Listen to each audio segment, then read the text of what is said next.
نحمده ونصلي على رسوله الكريم اما بعد اعوذ باللہ من الشیطان الرجیم بسم اللہ الرحمن الرحیم السلام علیکم ورحمۃ اللہ وبرکاتہ۔ سامعین محترم، آج آپ حضرات کے سامنے ایک اہم شرعی مسئلہ لے کر حاضر ہوا ہوں کہ جس کا تعلق اس بابت سے ہے کہ آیا مردوں کے لیے نماز میں ٹخنے ڈھانپنے کا کیا حکم ہے، مردوں کو ٹخنے کھلے رکھنے ہوں گے تو اس کی کیا حیثیت ہے، اور ٹخنے کھلے رکھنے کے لیے اپنے کپڑے کو، اپنی پینٹ کو، اپنی شلوار کو، تہبند کو اگر موڑنا ہو تو اس کا کیا حکم ہے اور کس طریقے سے موڑے جائیں گے، موڑ سکتے ہیں یا نہیں موڑ سکتے۔ یہ ایک ایسا مسئلہ ہے کہ جس کے بارے میں کافی مرتبہ سوال بھی کیا گیا اور کئی حضرات اس بارے میں تذبذب کا شکار ہیں، لہذا انشاءاللہ آج اس مسئلے کو کلیئر کرنے کی کوشش کروں گا۔ اللہ تعالیٰ مجھے حق سچ کہنے کی، ہم سب کو سمجھ کر اس پر عمل پیرا ہونے کی توفیق مرحمت فرمائے، آمین۔ سب سے پہلے اس بات کو دیکھتے ہیں کہ احادیث مبارکہ کے مطابق کہ ٹخنے ڈھانپنے کے بارے میں احادیث مبارکہ کیا کہہ رہی ہیں، کس بات کی ہدایت کی جا رہی ہے۔ تو بخاری شریف کی حدیث نمبر 5787 کہ جو اسکرین پر نظر بھی آ رہی ہے، کہ جس میں آقا نامدار سرور دو عالم صلی اللہ تعالی علیہ وآلہ وسلم نے ارشاد فرمایا، ما اسفل من الکعبین من الازار فی النار، کہ ٹخنوں کا وہ حصہ، کہ تہبند کا وہ حصہ جو ٹخنوں سے نیچے ہو، فرمایا وہ آگ میں ہوگا، وہ جہنم میں ہوگا۔ وعید سنائی گئی ہے اس حدیث مبارکہ میں ٹخنے ڈھانپنے سے متعلق۔ اسی طریقے سے ابو داؤد شریف کی حدیث نمبر 4039 جس میں حضرت ابو ذر غفاری رضی اللہ تعالی عنہ راوی ہیں، فرماتے ہیں کہ نبی کریم صلی اللہ تعالی علیہ وآلہ وسلم نے ارشاد فرمایا، ثلاثۃ لا یکلمہم اللہ ولا ینظر الیہم یوم القیامہ، فرمایا 3 اشخاص ایسے ہوں گے کہ جن سے اللہ تعالی قیامت کے روز نہ بات فرمائیں گے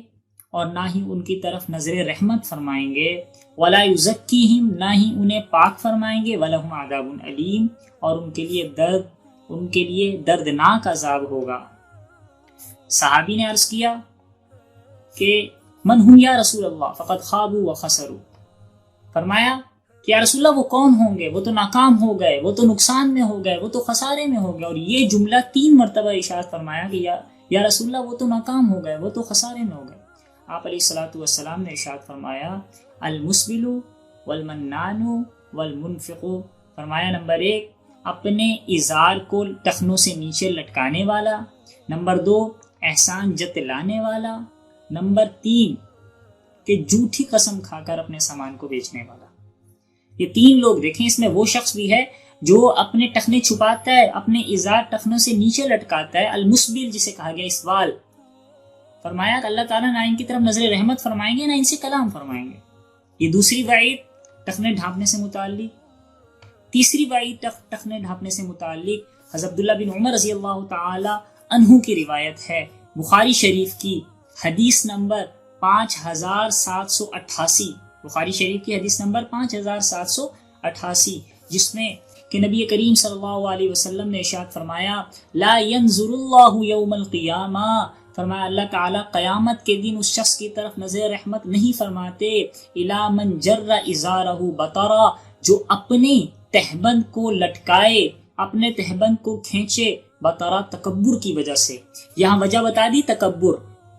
اچھا، بعض لوگ یہ کہتے ہیں کہ یہ ٹخنے ڈھانپنا منع تکبر کی وجہ سے کیا گیا ہے، اگر کسی شخص میں تکبر نہیں ہے تو وہ اپنے ٹخنے ڈھانپ سکتا ہے، اپنے ٹخنے چھپا سکتا ہے۔ تو میں نے جو پہلے 2 حدیثیں ذکر کی اور اس کے علاوہ بے شمار حدیثیں مبارکہ ہے جس میں آپ علیہ الصلوۃ والسلام نے تکبر کا ذکر نہیں فرمایا، مطلقاً فرمایا ٹخنے ڈھانپنا گناہ کا کام ہے، مطلقاً فرمایا ٹخنے ڈھانپنے والے سے اللہ تعالیٰ کلام نہیں فرماتے، ان کی طرف اللہ تعالیٰ نظر رحمت نہیں فرماتے۔ اور اسی طریقے سے بخاری شریف، سنن نبی داؤد شریف، سنن ابن ماجہ، ترمذی شریف، ان میں ان الفاظ سے ملتی جلتی کئی حدیثیں مبارکہ۔ شمائل ترمذی میں ایک انتہائی شاندار واقعہ ذکر کیا گیا۔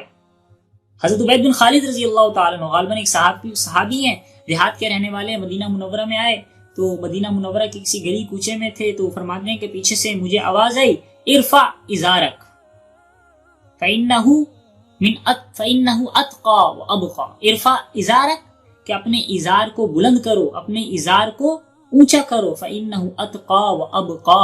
یہ زیادہ صفائی اور زیادہ باقی رہنے کا سبب ہے۔ زیادہ صفائی کا ظاہر سی بات ہے، ازار اگر نیچے ہوگا، تہبند شلوار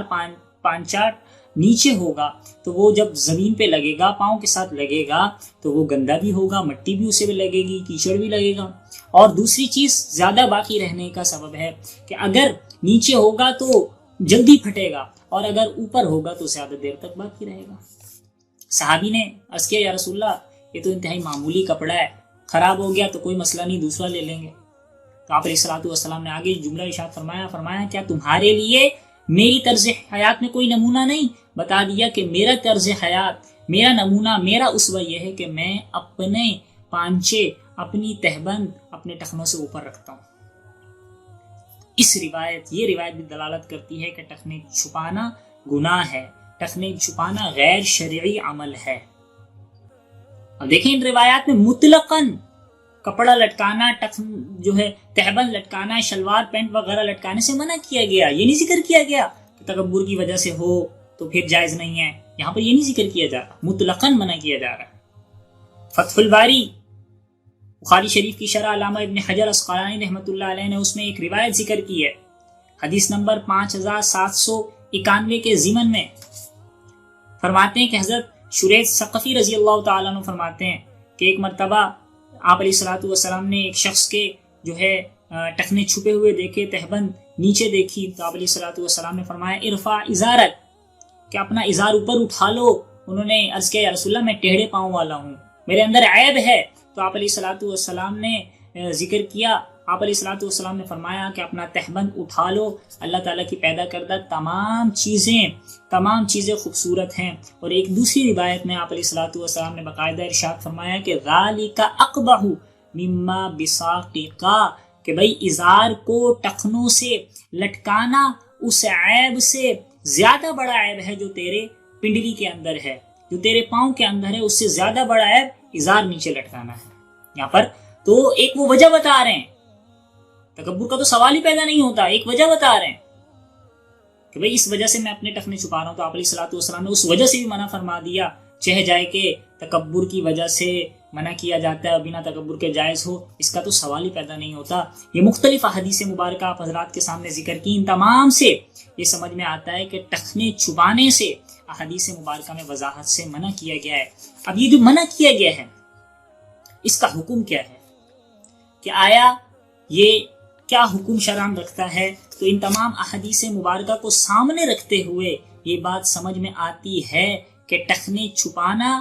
کہ ٹخنے سے نیچے کپڑا لٹکانا، اپنی ازار، اپنا تہبند وغیرہ ٹخنے سے نیچے لٹکانا فعل حرام ہے، غیر شرعی لباس ہے، اور شرعاً اس کی بالکل بھی اجازت نہیں ہے۔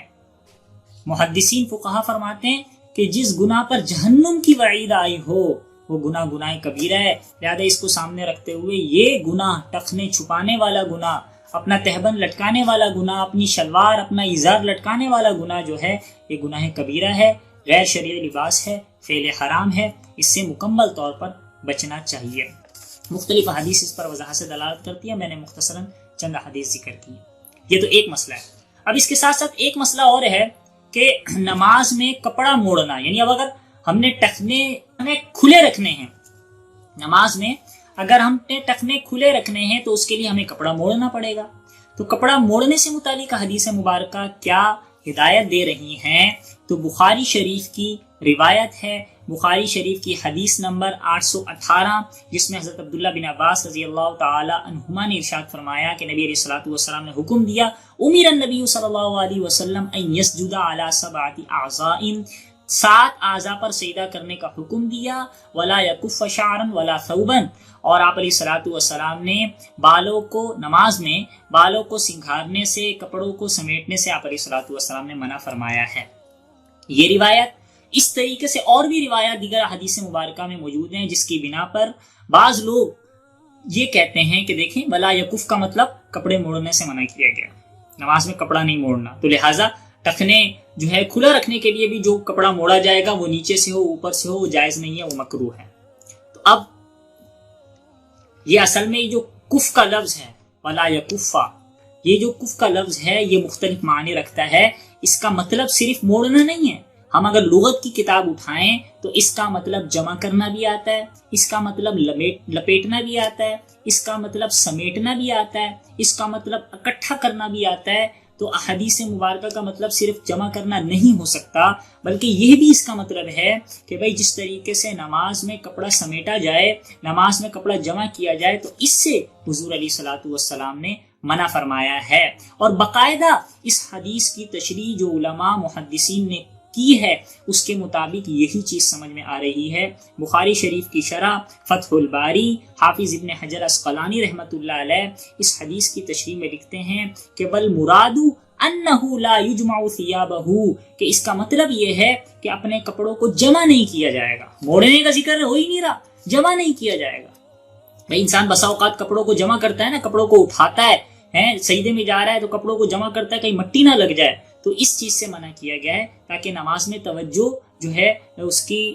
توجہ آگے پیچھے نہ ہو، تاکہ نماز میں اس کی توجہ میں خلل نہ داخل ہو جائے۔ اور بخاری شریف کی دوسری شرح عمدۃ القاری علامہ بدر الدین عینی رحمۃ اللہ علیہ فرماتے ہیں کہ اس میں یکف کا مطلب جو ہے وہ بھی فرماتے ہیں کہ یکف ان کا مطلب جمع کرنا ہے۔ تو لہذا فقہاء نے، محدثین نے اس حدیث کو کپڑے سمیٹنے، کپڑے اٹھانے اور کپڑے جمع کرنے سے متعلق اس حدیث کو اس ضمن میں داخل کیا، نہ کہ کپڑا موڑنے میں۔ فقہاء کی طرف چلے جائیں تو الدر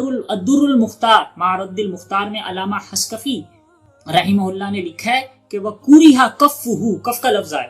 کہ مکروہ ہے کف کرنا کپڑے کو، اور کف کی انہوں نے تشریح کی اَيْ رَفْعُهُ، کہ کپڑوں کو اٹھانا وَلَوْ لِتُرَابٍ، اگرچہ مٹی لگ چکی ہو۔ جیسا کہ انسان نماز میں جائے، اس کا کپڑے نیچے لگے، نیچے مٹی ہے تو مٹی انسان جھاڑنے کے لیے کپڑا اٹھاتا ہے، کپڑا سمیٹتا ہے، تو نماز میں توجہ میں خلل لازم آتا ہے۔ اس وجہ سے آپ علیہ الصلوۃ والسلام نے یہ منع فرمایا، کپڑا موڑنے کا تو یہاں پر ذکر ہی نہیں ملتا۔ لہذا ٹخنے، بات سمجھ میں آ رہی ہوگی، لہذا ٹخنے جو ہے کھولنے کے لیے، ٹخنے ظاہر کرنے کے لیے جو کپڑا موڑا جاتا ہے اس کا اس حدیث مبارکہ سے کوئی تعلق نہیں ہے۔ ان تمام احادیث مبارکہ کو جب ہم سامنے رکھتے ہیں، علماء محدثین کی تشریحات کو سامنے رکھتے ہیں، تو ہمیں جو باتیں سمجھ میں آتی ہیں وہ نمبر 1 کہ ٹخنے ڈھانکنا گناہ کبیرہ ہے، غیر شرعی لباس ہے، فعل حرام ہے، غیر شرعی لباس پہن کر نماز کی ادائیگی ممکن نہیں، فعل حرام سے بچنا ضروری ہے۔ نماز کے اندر، نماز کے باہر ٹخنے کھولنا ضروری ہے، ٹخنے ڈھانپنے کی شرعاً بالکل اجازت نہیں ہے۔ دوسرا پوائنٹ اور دوسری بات کہ نماز میں کپڑوں سے کھیلنا، کپڑوں کو بار بار سمیٹنا، کپڑوں کو جمع کرنا، اس سے منع کیا گیا ہے، اور یہ کف والی حدیث، ثوب والی حدیث اسی پر دلالت کرتی ہے اور اسی سے منع کیا گیا ہے۔ اور اگر کف الثوب سے مراد کپڑے موڑنا بھی لے لیا جائے، کف الثوب سے مراد کپڑے موڑنا بھی لے لیا جائے، تو یاد رکھیں ٹخنے کھلے رکھنے کے لیے شلوار، تہبند، پینٹ، ازار کو اوپر سے یا نیچے سے موڑنا اس میں بالکل بھی داخل نہیں ہے، کیونکہ اس سے تو حضور علیہ الصلوۃ والسلام ٹخنے کھولنے کا تو خود حکم دے رہے ہیں، وہ اس میں داخل ہی کیسے ہو سکتا ہے؟ اور کپڑے موڑنا، اور بالفرض سے کپڑے موڑنا مراد بھی لے لیا جائے تو دیکھیں ٹخنے کھولنا، ٹخنے ڈھانپنا ایک فعل حرام ہے، کپڑے موڑنا اگر اس سے مراد ہے تو یہ فعل مکروہ ہے۔ زیادہ نقصان کی طرف جانے سے بہتر ہے کہ انسان کم نقصان کو برداشت کر لے۔ تو فعل مکروہ پر اگر عمل ہو رہا ہے فعل حرام سے بچنے کے لیے تو اس کی شرعاً اجازت ہے، حالانکہ یہاں پر ایسا بھی نہیں ہو رہا، ٹھیک ہے، کیونکہ یہاں پر کپڑے موڑنا مراد ہی نہیں ہے، اس سے کپڑے سمیٹنا، کپڑوں سے کھیلنا، کپڑے جمع کرنا مراد ہے۔ اور تیسری بات یہ ہے کہ اصل میں ہمارے ہاں جو آپ علیہ الصلوۃ والسلام نے کف الثوب کا جو لفظ فرمایا ہے اس کو اصل سمجھنے میں پریشانی ہوئی ہے۔ اگر محدثین کی تشریحات کو دیکھیں تو انسان اس جانب چلا جاتا ہے، اس کو صحیح سمجھ سکتا ہے کہ دیکھیں بالوں کو سمیٹنے، کپڑوں کو کھیلنے سمیٹنے سے، جمع کرنے سے منع کیا گیا، اس کی مین وجہ یہ سمجھ میں آتی ہے کہ اگر انسان اس میں مگن ہوگا تو نماز کے اندر جو ہے توجہ اللہ میں حرج لازم آئے گی۔ تو شریعت نے حکم دیا کہ توجہ اللہ تعالیٰ کی طرف ہونی چاہیے، جیسا کہ بعض فقہا نے یہ بات ذکر کیا کہ اگر زیادہ بھوک لگی ہوئی ہے تو نماز میں جانے سے بہتر ہے پہلے کھانا کھا لے تاکہ خشوع خضوع کے ساتھ نماز کی ادائیگی ہو سکے۔ تو جب کپڑوں سے کھیل رہا ہوگا تو خشوع خضوع کے ساتھ نماز کی ادائیگی نہیں ہو سکے گی، ولا یکف ثوبا کا یہی مطلب ہے۔ اور جب انسان نے ٹخنے کھولنے کے لیے خود اپنا کپڑا موڑ لیا ہے تو اس طرف تو دھیان ہی نہیں جائے گا، وہ تو خود کیا ہے کپڑا موڑنے کے لیے، بنسبت اس کے کہ اگر جو ہے وضو بناتے وقت اس نے آستین اوپر کی اور آستین اوپر کرنے کے بعد نماز میں مگن ہوا تو بار بار اس کا دھیان آستین کی طرف جائے گا کہ اب مجھے موقع ملے، اب میں آستین سیدھی کر لوں، اب مجھے موقع ملے، تو یہ توجہ اس کی گڑبڑ ہوگی، توجہ میں حرج لازم آئے گا، نماز میں خشوع خضوع نہیں ہوگا۔ تو لہٰذا اس صورت میں یہاں پر منع کیا گیا ہے بنسبت ٹخنے کھولنے کے حوالے سے، ازار موڑنے کے حوالے سے، کہ وہاں پر جب انسان خود موڑتا ہے تو اس کا مقصد فعل حرام سے بچنا ہے، اور فعل حرام سے بچنے میں جب موڑ رہا ہے تو وہاں پر پھر توجہ اس جانب مبذول نہیں ہونے والی، نماز ہی کی طرف توجہ رہے گی۔ لہٰذا نماز کی طرف توجہ رہنے کی صورت میں وہاں پر موڑنا منع نہیں ہے۔ میں نے تمام وضاحتیں آپ حضرات کے سامنے رکھ دی ہیں احادیث مبارکہ کی روشنی میں کہ اولاً جس چیز سے منع کیا گیا اس کا تعلق موڑنے سے ہے ہی نہیں، اور اگر موڑنے سے بھی ہے تو وہاں پر جو ہے کیا کہتے ہیں ٹخنا جو ہے دکھانے کے لیے، ٹخنا کھولنے کے لیے کپڑے کا موڑنا وہاں پر مراد نہیں ہے۔ اب یہ تمام مسئلہ انشاءاللہ العزیز ہمارے سامنے واضح ہو چکا ہوگا کہ نماز میں ہم اپنی پینٹ، شلوار، تہبند، ازار کو اوپر سے موڑیں یا نیچے سے موڑیں، وہ موڑنا ضروری ہے اپنا ٹخنا دکھانے کے لیے، ورنہ غیر شرعی لباس کے ساتھ ہماری نماز ہوگی اور فعل حرام کے ہم مرتکب ہوں گے۔ اللہ تعالی ہمیں دین کی صحیح سمجھ عطا فرمائے۔ والسلام علیکم ورحمۃ اللہ وبرکاتہ۔